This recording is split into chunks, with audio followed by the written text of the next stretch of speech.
It's a blessing to be here, and we're just so thankful that FCA puts this on for us to get away and to be poured into by godly people. It's a blessing to be able to take that home to our own communities and to pour into our students and student athletes, and to have that privilege of being here just for our own families and make our families stronger and our marriages stronger.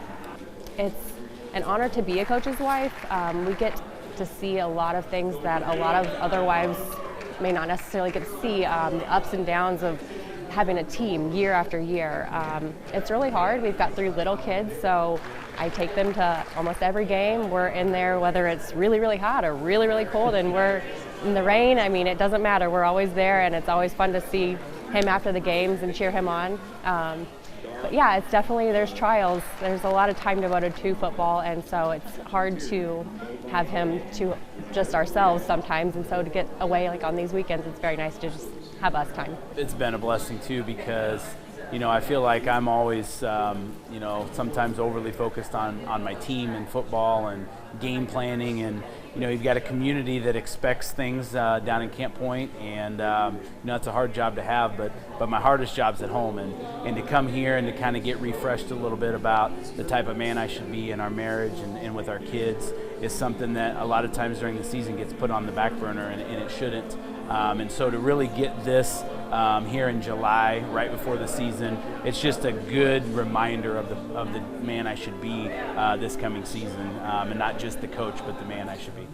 We challenge our kids all the time on the field. We challenge them in situations to be better football players, but sometimes coaches don't like to be challenged, especially when you talk about being a husband or a parent. I think we all think we do a good job, and then we come here and we get good, hard, tough questions and situations that we know that sometimes we lack in the home, because we pour it out so much on the field and in our community and with our kids daily that sometimes we don't have anything left or that much left when we come home, and it's really good to get here and to kind of get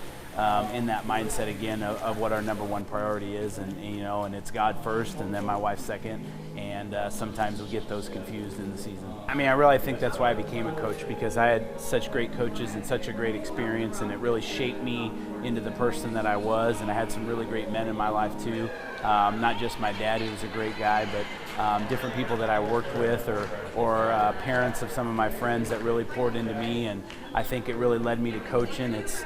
to see the look on our kids' faces at different times, and to take them to places they've never been, and to be vulnerable in bad situations, and you've got 50 kids or a community looking up to you to see how you're going to handle certain situations.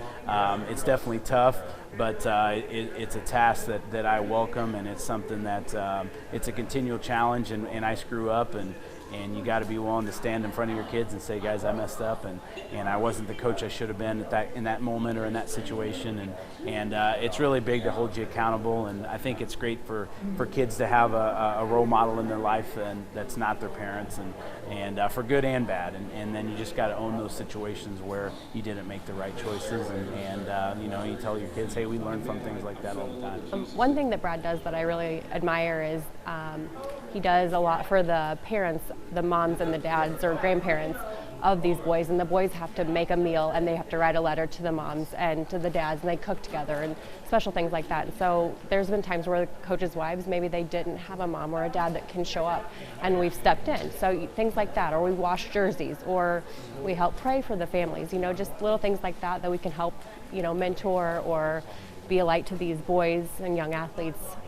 It's just a blessing to be able to be that person. And what's your encouragement, your challenge to other couples to do something like this too? Find a good sitter and come to one of these. It's really amazing. It's great to be poured into by godly people and like-minded people.